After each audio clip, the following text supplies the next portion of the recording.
a lot of times people with disabilities still get left out of social justice work and out of advocacy and education work in terms of creating more diverse spaces. And so I just really admired and appreciated that she included it.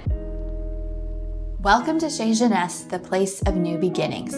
My name is Catherine Hubert, and I founded and own a French-inspired cafe where, as a team, we are on a mission to change the way that our world understands neurodiversity and employs humans with disabilities.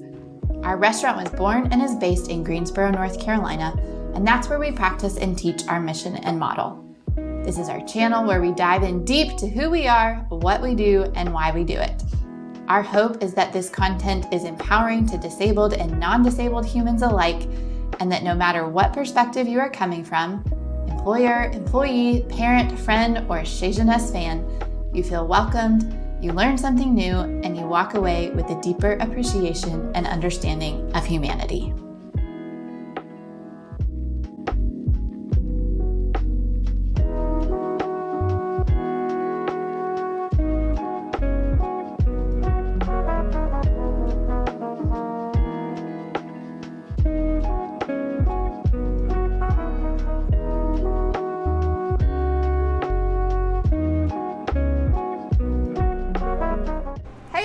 Welcome back to our channel.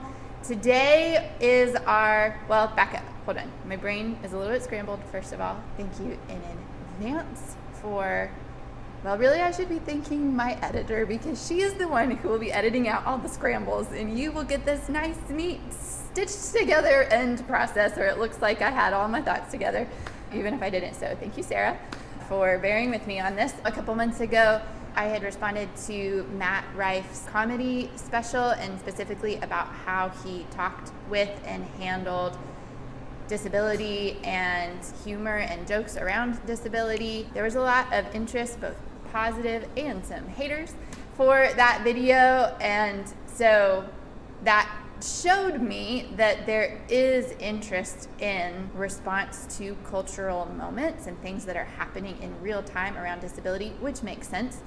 But also that's a different way of keeping up with and making content. And so I don't think I'm in the place capacity-wise to make that our every week piece of content, but wanted to start by carving out at least one video a month where we're responding to something that's culturally relevant, that's happening in the here and now, and that has to do with disability rights or the way that disability is perceived or talked about in pop culture, in our media, etc. So today's video, we are going to talk about America Ferrera's acceptance speech at the Golden Globes. Correction, it's not the Golden Globes. It was the Critics' Choice Awards. I mixed them up.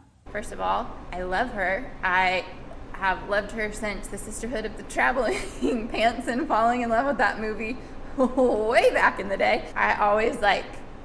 I just emotionally connected, I think, to her character and the emotions that her character was feeling in that movie, and so have had like a soft spot for her as a person and as an actor since then. Love the work that she did in the Barbie movie, not just in the actual movie, but then in a lot of the press and the media that has gone on to promote the video, to talk about it both, pre-release and post-release. During this award season, all of that. So I'm already coming into this with a lot of esteem and a lot of respect for who she is. She's one of my favorite Instagram follows. I love the way that she advocates for women. I love the way that she advocates for people of color, specifically women of color. So I think that there is so much that she is doing in our world, especially in the entertainment industry, in terms of advocating for social justice and equality. But her acceptance speech, which we will clip in here. To me, this is the best and highest use of storytelling, to affirm one another's full humanity, to uphold the truth that we are all worthy of being seen.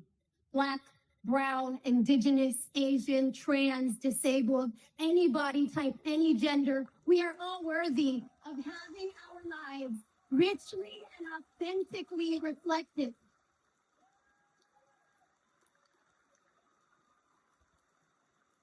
She goes through gratitude. I think the way that she handled the feminist aspect of Barbie and paying tribute to the men who were feminists in the process of making the movie as well was handled very tastefully and with a lot of tact and grace. And then she gave a moment to really pay honor and tribute and advocate for more roles, more voices, more stories being told for, and she listed off a large list of people who have historically and still currently are oftentimes overlooked, marginalized, discriminated against, etc. And within that list, she included humans with disabilities.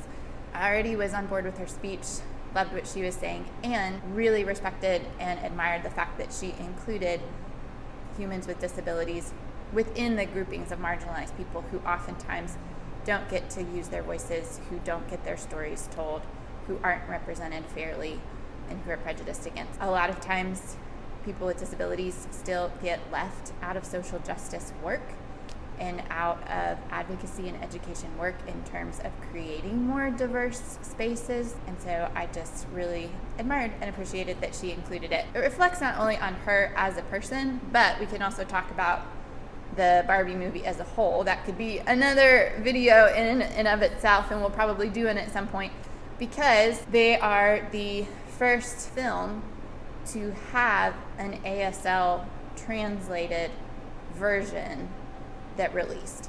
So you may have seen something about this. We'll go into more detail in a different video, but the fact that they had Barbies with disabilities that were portrayed in the movie is already significant. But then that was part of the press and the media that was being released around the airing and the filming of the movie, and then that they had an ASL translated version of the Barbie movie that released as well is also a really big deal. So one note on that here, and then we're going to wrap up for today. But if you are new to ASL or American Sign Language and don't know that much about it, it is its own language. It's not just a hand signal interpretation of English. The way that sentences are structured is different. So closed captions and ASL are two different things. Closed caption is a direct translation, a word for word written copy of what's being spoken by the actors in the movie, which is still helpful. It's beneficial. I'm not discounting that. For deaf or hard of hearing audiences, closed captions is still helpful, and it is still a form of accessibility. But an ASL translated version means that you're actually getting the content in your own language versus a translated version that you're still then having to somewhat translate or interpret in your mind, because the way that English is read and the way that it is spoken is different than the way that ASL is delivered and understood. Thumbs up all the way around. It's exciting as someone who's in the disability rights field. It's exciting to see, especially something as big as the Barbie movie and the names and the actors that are in that movie pushing forward disability rights and awareness. Even though those were small parts in the movie, the ASL translated version was a big deal. That wasn't in theaters. That was something that was released later. So it's like there's still definitely room to grow and move, but like those were big steps that were made. And then America Ferrera, in her acceptance speech, again addressing and showing care and attention towards disability rights within the entertainment industry, shows that that's a consistent through line through the production, through the people who are working on the production. It shows that it's a value. It wasn't just a box to check, which is something that we have talked about when we talked about is disability employment part of diversity, equity, and inclusion, or DEI work, and recognizing that too often DEI work is still regarded as a box to check. This, to me, the way that it's progressed, has felt very genuine. It's felt like a true value and something that the production, the cast, the crew are willing to actually put time, money, and words and effort behind. So just want to give a shout out about that. That's a celebration, that's a win, that's something to notice, to take stock of, and hopefully that we'll start seeing a lot more of in our world. If you have thoughts, questions, comments about any of that, or if you have things that have caught your attention in the public eye recently, would love for you to share those with us so that we can talk about them in the future.